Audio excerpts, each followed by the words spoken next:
Hello, good evening, good afternoon, wherever you are. Another episode with Cyber with Adnan, and today we're going to talk about a lot of interesting stuff. I have another guest who is an industry expert, and we will dig down into one of the burning things we have seen in the market. It's all about the Gen AI, and every organization is adopting the Gen AI, but do we really know what risk they are facing and what goes behind the scene when you're adopting to use any Gen AI model? We have so many models available: OpenAI, Llama, Mistral, you name it.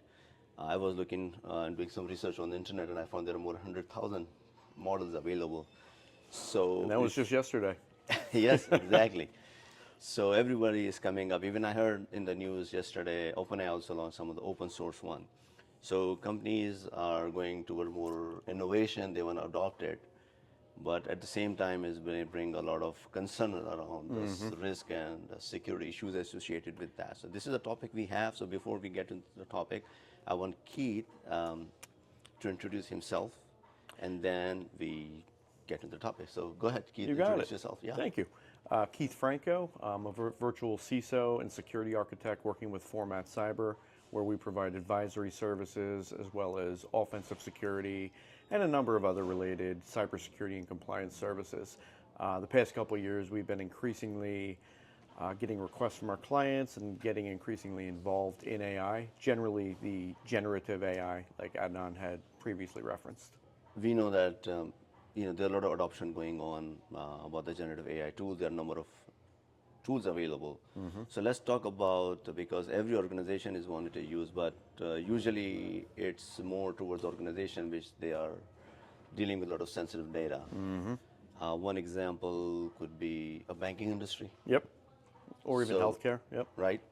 So let's talk about like what should be the main concern for someone who is in this industry, and then make a decision to leverage one of these tools. Yeah, I mean, honestly, I feel like Gen AI and AI generally, when it comes to security and compliance, it's really the same old issue we've always had with data governance and data classification, who has access to what, and monitoring and reviewing those permissions and what's happening with your data, really. Right. Whether it's people are taking sensitive data and they're emailing it to themselves in their Gmail account, Right. or a Gen AI tool, you ultimately kind of have the same issue. Now with Gen AI, yes, it's much more powerful. There's a lot more that could happen, but it's really bringing to light a lot of the lack of structure that organizations have had historically when it comes to data governance, as well as identity and access management. And I think with the Gen AI tools, because they're so powerful, Right. and there's so much that can be done with them, it's really bringing companies full circle back to some of these other areas that maybe they had neglected in the past. Right. One of the things also I think of totally different mindset, but is most of the use case of this Gen AI, because it varies from industry to industry. Yep. The majority of the adoption we see is similar like a SaaS. It's available. And if your company allows, not necessarily ChatGPT or OpenAI, but there are tools or interface that are made on top of that. Right. And there are services available which tells you, hey, we are this, but in the behind the scene, they might be using one of those engine, which is OpenAI, which can be Llamas, depending. Yep. So that's one of those models. And this is where it does not give you a lot of flexibility to have any security control, because this is a SaaS product. Right, exactly. Right? You pay as you go, Yep. right? You don't really control anything.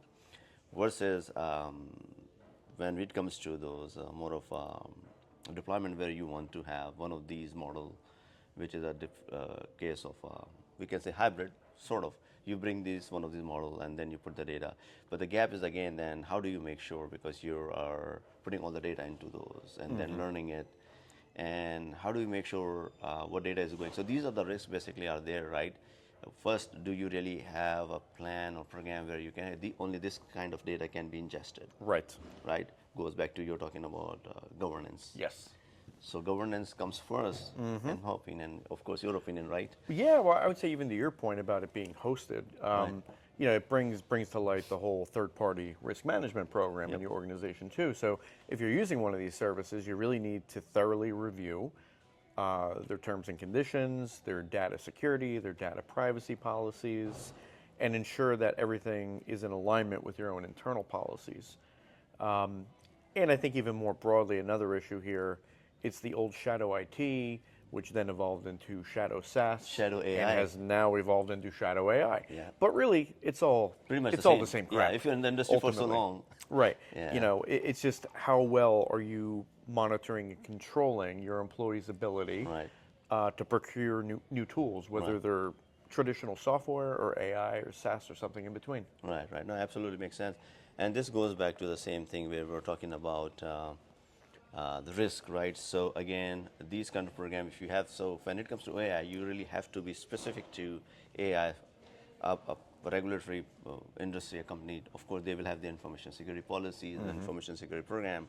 But I think to address the risk of data leakage, to address the risk of and it's pretty much the data leakage, but there are different controls. But how are you going to deal with that? Because if Yep. you mention third party is one of the risks you can address through your third party risk management program. But what if you have an inside program or inside OpenAI, something you building Internally it right hosted. internally, right? Right. So then you got to have a different set criteria. We should really have both. So, just so that way you have the flexibility to Right. address either route. Because you might try one and then decide, hey, this isn't really working that great for us for whatever reason. Right. And you might want to pivot to the other or vice versa.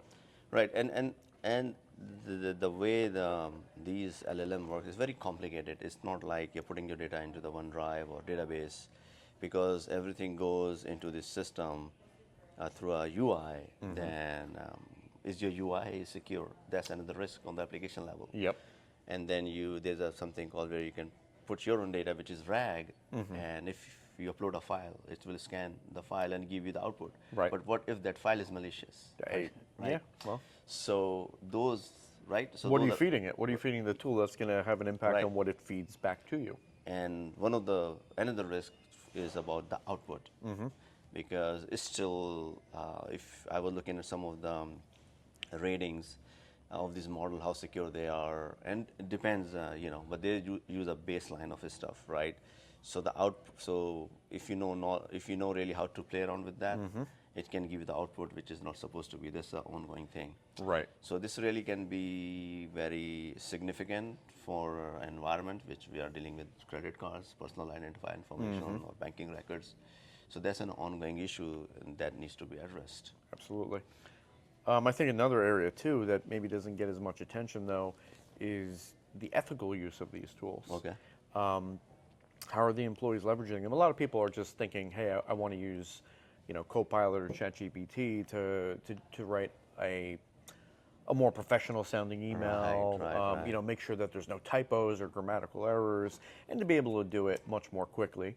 Yes. So there's definitely the productivity gain there, but again, depending on what you put in there, Right. you may be running into certain issues, whether with bias. Right. What are you putting in the prompts? Right. That could have an impact on the output that you're being fed, and then even, I guess along the data governance side, the sensitivity of the data you're putting in there. Right.